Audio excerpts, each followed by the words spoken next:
This review contains spoilers for Season 4A, so if you haven't watched it or the other seasons of Once Upon a Time, then go back and watch them before seeing this video, and then come back here. I know I have already reviewed this part of the season before, but that video was really weirdly edited, and so here I am again doing it. I'll be reviewing the rest of the show soon, so stay tuned for that, and at the end of the video I will be ranking each season. So without further ado, let's get into Season 4A of the show now. Season 4A picks up right where Season 3 ended, with Elsa landing in Storybrooke after falling out of the magic urn and finding herself in a different world, afraid and confused. Season 4 is where the show goes downhill for me. After the greatness of Season 3, I thought the show would continue that way, but clearly not.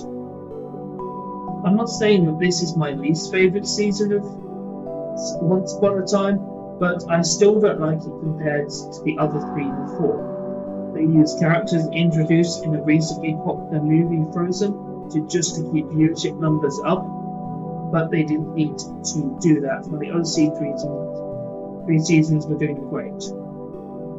And the power of this show taking classic heroes, villains, and characters from older movies and is kind of like this show's bread and butter, and I kind of feel like it was just a sort of like expectation of the producers and showrunners to introduce characters from Frozen because they wanted to keep the show focused on a more younger and modern audience, and they really didn't need to do that when the first three seasons were already doing extremely well, so I just don't know why they did it. Let's talk about the Snow Queen, the antagonist for this season. She is very mysterious, a very mysterious woman who definitely is hiding a lot of secrets from Emma and Elsa, who seems to know a lot about them, but they don't know or recognize her. She also has a history with Rumpelstiltskin, who made a deal with her but went back on it and stole the urn containing Elsa for breaking their deal.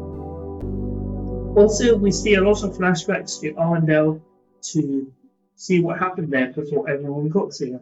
Anna and Elsa were investigating their parents, and Anna went to see the Dark One, but she almost got knocked off by him for learning the truth about him trying to free himself from the dagger. Speaking of Anna and Elsa, the new characters introduced are fine, but just seem like plot fodder in Emma's quest to find out more about the Snow Queen. Emma's powers also seem to go out of control in this part of the season, but the storyline goes nowhere.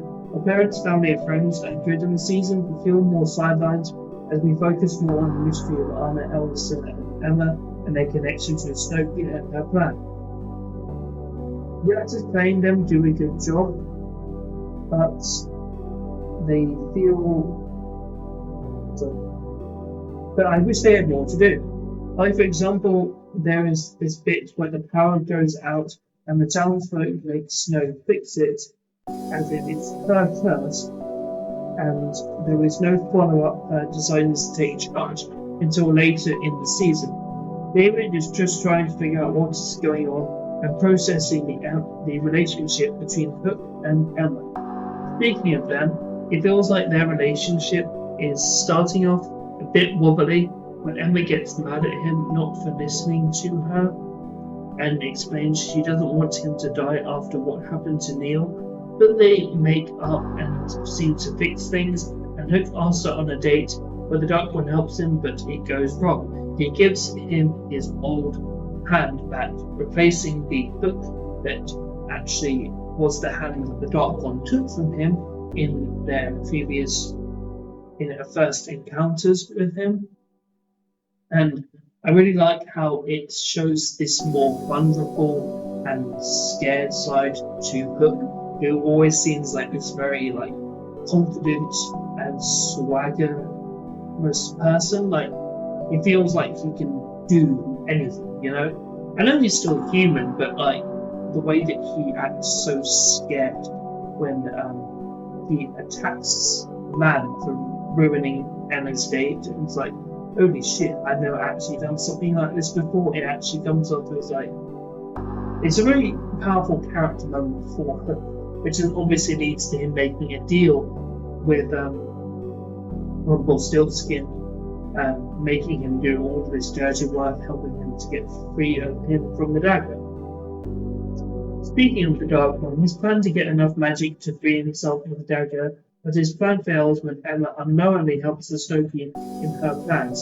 So basically the Dark One was trying to steal Emma's powers, but then she got control of her powers, and then because of that, this bracelet came onto her hand that just prevented them from being part of the curse on Storybrooke, which was all part of Snow Queen's plans, but it just felt kind of weird. Like, we knew that it was going to be coming off, but so, and why did they include it? It just felt kind of odd, you know? They didn't need a visual representation of that. The Snow Queen clearly was not going to allow them to be cursed because she had so much of a personal and loving connection to those two. Just felt kind of weird. Also, the Dark One feels more open about his plans than he did before, which leads to his banishment and makes him feel more vulnerable and also dumber than in previous seasons. Sure, he blackmails Hook, but also fails to get Emma's powers, and Belle finds the gauntlet he traded for her with the Queens of Darkness, who we will see later on in season 4. Spoilers for that. The season feels more video game-like, where we are just jumping from plot point to plot point, but with nothing interesting or compelling happening in between to keep me invested. Snow Queen is one of the weaker villains in the show, as her motivations are okay at best, and she just sees people without powers as weaker and afraid of her, but most are not, and she is so blinded by hate and revenge.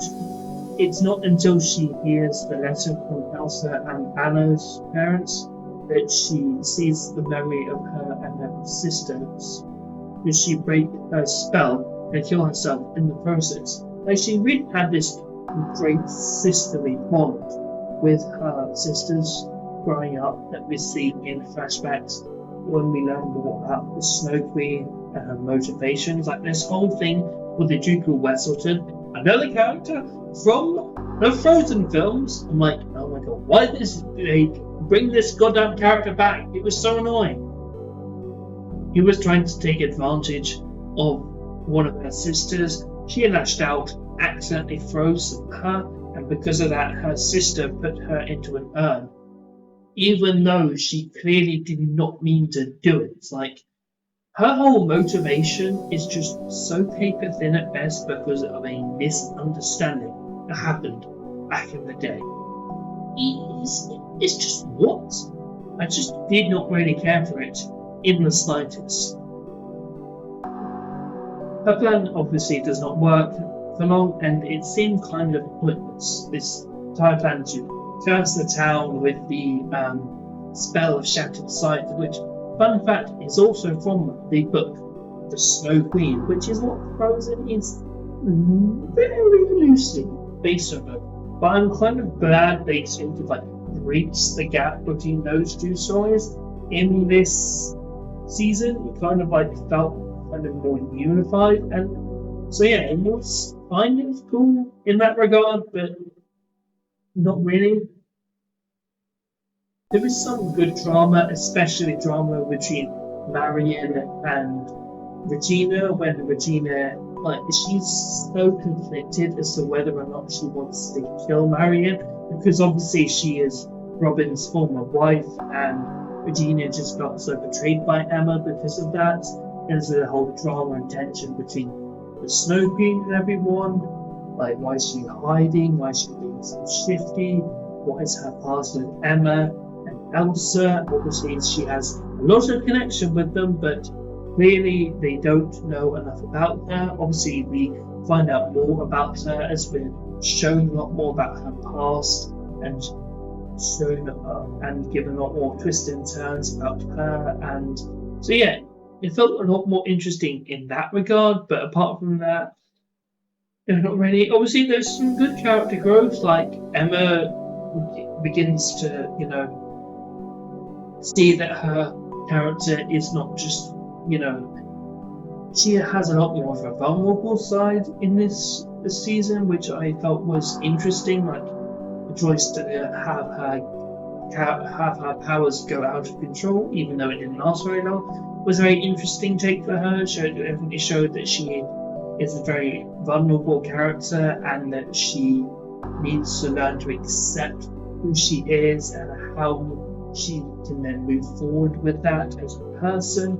Obviously, the other characters felt a bit more iffy, and a bit more of the same. Obviously, there's the whole thing with David and Mary Garwood being parents once again, so I thought that was really nice, and then actually getting to enjoy that part of their lives when it actually happened with Emma, so that was cool. But the rest of the characters just felt like themselves, and there was some growth between Emma and Hook, and their relationship starting to feel a lot more developed, but it felt more pushed back into the sort of shadows and wasn't really focused enough because of the main storyline.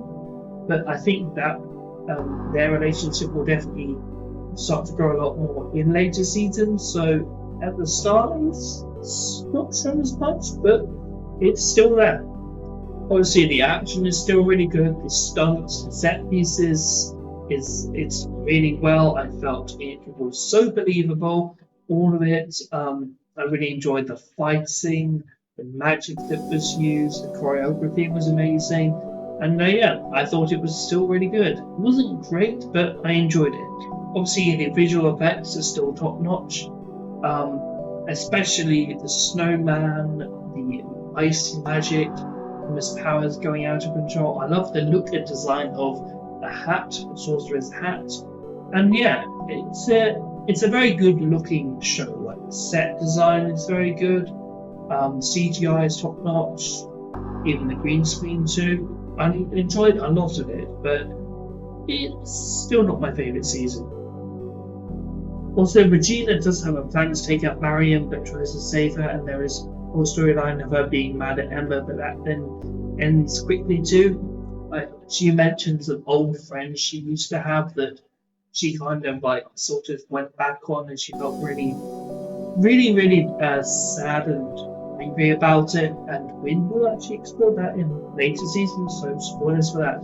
And she's trying to, reconcile with Regina because they thought that they were friends after they sort of built their relationship back up after season 2. Like Regina obviously became good again, and because of her relationship with Henry, we also a lot more realize that Emma does actually think that she's a lot better of a person. There is one thing about Belle finding about what happened to her mother and meeting Anna and seeing her getting taken by the Snow Queen, and it get resolved very quickly. The main storyline of them trying to find out who the Snow Queen is and her plan was done pretty well, but because she isn't a very compelling villain, it isn't very interesting for me. Season 4A. Oh, sorry. Did not mean to say that. There's also this whole subplot with Hans trying to take over Arendelle, and with his 12 or 13 brothers, and that storyline is really pointless and doesn't really go anywhere. We're showing a couple of episodes of them trying to take over, which they do that, but it didn't really go anywhere, and they just felt really, they were just there for the adventure. I just don't know why they were included. Oh yeah, they were for the movie Frozen, so we have to include them. Dude, his storyline finished in that movie. Why are we showing him? Didn't really make any sense whatsoever. It was so stupid. Season 4A is still pretty good season, and I'm going to give it a 6.5 out of 10. Stay tuned for part 2 coming soon. Don't forget to like, subscribe, comment, and peace.